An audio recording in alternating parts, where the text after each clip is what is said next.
Well, hello. My son right now visiting his dad, so I have a little time to speak without vocal steaming background.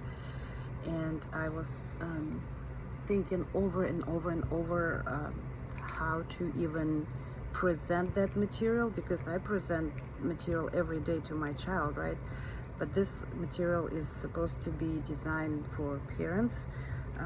How to train your child when they're disabled severely, when they have no speech, when they have a lot of sensory, when they also have, and because nonverbal, they followed with behaviors, because this is their way of communication, and oftentimes this is aggressive behavior. And so I'm still thinking even how to even start, because this is a really subject, like it's a very extensive subject. You cannot just present something in 10 minutes and your child is already going. That's not true. And I'm speaking from realistic point of view, and I've been through this myself. And again, my child is severely autistic, and he did not speak when we start doing potty training. And but I guess I have to lay out everything. And like I said, it's because I'm not a public speaker, and this is my third language. At the same time, I hope I will point out everything, because I did look at some of the other videos that people provide. Some of the families, they try to share their experiences.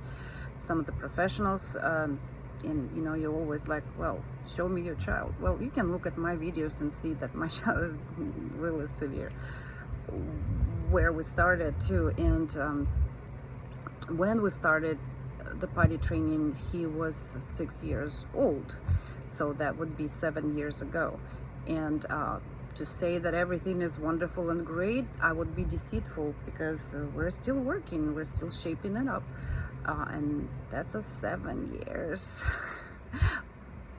But what we're shaping up, him wiping his butt.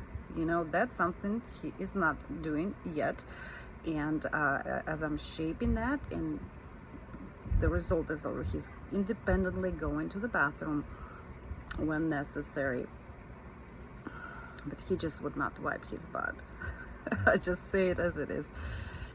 And again, I'm working on that goal 7 years later.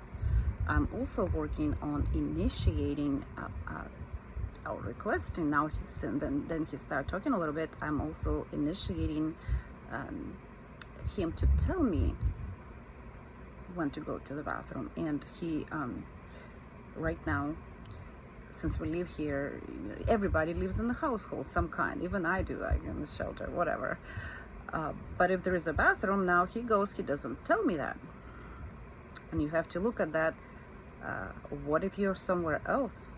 If you're outside in the public, in the restaurant, and your child wants to go pee-pee, yeah, you have to consider that. That's why I'm shaping right now, teaching him to demand and say anything, like pee-pee.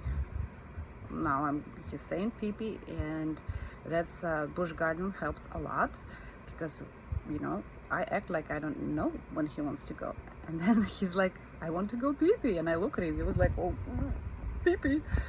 So he gave me a sign, he gave me a message with the tools that he has, and I've taken him to the bathroom. So you have to consider these things even. When they tell you that, you just give him a lot of water, sit there in 1 week, 2 weeks, a month. No, I'm sorry. It's as discouraging as it is. You just have to be very persistent in what you do. And before we start teaching my child, that's the clue. Before we start potty training him, he already received like 3 years of ABA. So we established the foundation. You cannot build a house without foundation. You have to build foundation first, and that is compliance, eye contact. I've mentioned that many times, and I always will. And then once you establish these skills, then you move on to the potty training itself, which there's other strategies. Part of it is ABA. I was gonna say, when I was looking for that, like as of right now, before I start recording, what's available to parents, and because they were all questioning us, like, how do you do that? Yeah, you need to teach them compliance first. What's available? Books, there's some videos, but you have to distinguish what would work for you, because it's not always working for you. And when I had an ABA coming in, and she said, we're gonna teach him potty train, that did not work. The first attempt we tried did not work. The second attempt we tried, ABA by the way, that did not work either. And so we have to come up with some of our own ideas and how to do it. And I will be sharing this probably in many videos. I just don't know, because it's hard to talk to the phone and not to have anything in front of you. But I've got a little something like a staircase, like you have a behavior, you have child that does not understand, and you also have sensory. And you cannot really start training potty whatever based on just that. You have to teach him compliance first. Then you're gonna put schedule and routine, and from the parents specifically, the next step up is consistency. You have to be consistent over and over again, over and over, same thing, same routine. And it also requires patience from you, because it's gonna be a while, but it's well worth it. Like I say, we're still 7 years later, we're still learning how to wipe our butt, and how to ask for the bathroom when the bathroom is not available, because my child doesn't want to talk. It's not because he doesn't want to talk, it's just because it's difficult. And when you see a challenge, you, typical human being, you try to override that challenge and find an easier way. So for him, it's been, even though he's potty trained, but as I have a bathroom available, so he just goes now. But he'll never tell me, I'm going to the bathroom. So when you take, and this is called generalization in ABA. What do you do when he is in the park and the bathroom is not available? Should he go on himself? No, you have to teach all that. So again, I am targeting severe autistic children here, and that means minimal skills. But you cannot just start with no skills at all. You have to start based on foundation, that is compliance. And I will be sharing what we come up with.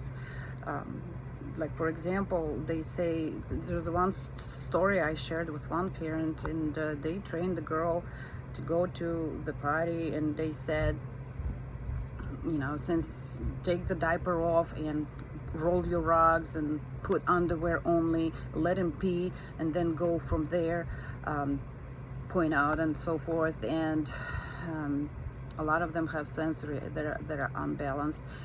And they say, since that girl, and this is, like I say, I'm approaching this training through negative experience, what did not work, or how that worked, or the outcome, that you don't really need to go through that way.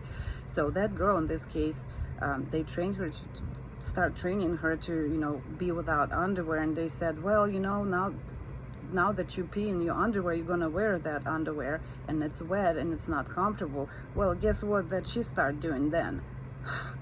She started taking that underwear and walk around naked. And believe me, they don't care how they dressed. So you want to approach that very carefully, step by step. And there's a lot of sensory, like I said, like my child, if that girl she had sensory, she didn't like wet underwear, then my child, in difference, he did not care at all. One time he pooped, and I thought, like, I'll let him smell it, because maybe if he smells that, he's not gonna poop in himself, because then I have to wash it. Guess what happened then? Instead of like it was so funny too. I showed him, look what you've done, look at the poop, and he reached out for it fast enough that I couldn't even get him off of that. But he also tried to feed himself with the poop. Yeah, that's what it is. It also told me that he is not gonna be trained through sensory. Oh, he's got wet underwear, he's not gonna wear it, and he's gonna go to the potty. No, no, no, no, no. Um, that's why you have to override, and there's a lot of strategies, but then this is a long process. It's like I said, we're like what, 7 years now, but at least he's out of diaper. And there is another phase to that. When you potty train them, what do you do when they sleep? You know, there was another phase when he already started going to the bathroom. He still continued to go pee at night in bed. So we had to keep him in diaper overnight. But then I'll share how we got rid of that, how we overcame that milestone. And like I said, that could be then eventually from primary to secondary goal. But you cannot teach them without any skills. That's done deal. And the sooner the better. But you put something in that box first, and you have to think outside the box too. What you want? Compliance. I had that video on there. You have to work on that. You have to establish that. Even though no matter how badly you want to teach them potty train, you cannot skip steps. It's just not going to work. And I know that, experienced enough. You know, I have like child like that, and we start doing this at 6. 2 ABA attempts from experts. We failed. That's why we came up with something else. So like I said, again, to finalize this, that's not an easy thing. It will take your commitment. It will require to have your child available to you at all times, by the way, because when you send them to school, guess what's going to happen? They're just going to put them in the diaper again. You don't want that. And yes, this is a sacrifice, and this is so important that if your child goes to school, might as well, I'm sorry, I'm not negative, but if your child goes to school and you train him on Saturday and Sunday and then 5 days at school, it's not going to happen. It's just not going to happen. That's why some ABAs suggest to start potty training around like breaks if the child is engaged with the school.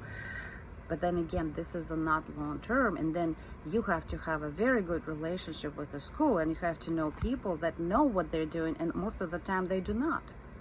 It's easier for them just to put them back in the diaper. So you start going up, and then as soon as they go back to school, and then yeah, you have to be on the same page, and they typically not, because they won't even let to see my child when he was in the school. So how do you do that? That's why I had to literally pull him out of school.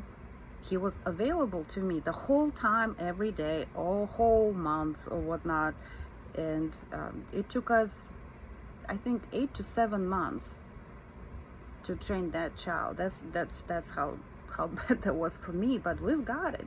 And he was always available to me. The people would come in, do something, but then, because it's very important between people that do the potty training, is communication among each other, and many times it doesn't happen. Even one therapist comes in, the other one comes in, they don't even communicate among each other. So how do they know which one done what?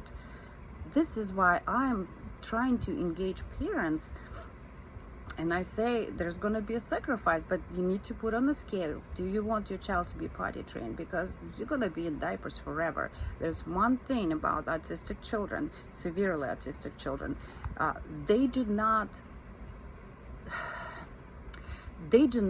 learn new skills with an age. They do not learn from modeling like other children do. They do not, because you have to teach them that modeling. That's a skill. You have to teach that, and then you do the potty. But if you continue skipping steps, there's going to be no result. That's why you need, I guess, finalizing again, you need commitment, persistence. You need your own child to be available to you full day for many days, right? Basically, I'm calling for not sending them to school, but you know, it is what it is. And then you become very consistent, every day, same thing. And I'll talk more about that. I hope I got that everything right, everything I wanted to say. But again, that's why I'm going to do another video. If I miss something, I'll listen to that again, and I will circle back. And you know, hopefully next video I will be talking the start, how we started. And again, works for some, may not work for others, because they're all different. But this is what I'm here for. And you know, you can just look what we've been through. You can probably draw some experience, some skills, some practice, whatever it takes. Again, you have to have your child accessible. You have to establish primary skills. How you're gonna teach them, because they need to be compliant. You put them on the potty, they're gonna scream, they're gonna fight, they're gonna run. How are you gonna do this without compliance? I don't see another way. And so when they say start potty, they forget to mention the foundation. You have to put something down before you move up, and then up, and then step up, right? So I hope it makes sense, and hopefully I'll be able to lay out a little bit more information how we started and why it didn't work for us. Like I said, with that poop situation, it's like, it smells bad. He tried to eat it. So I knew that's not gonna work for me. Have to come up with other things, and we did. So talk about that hopefully next video. Thank you.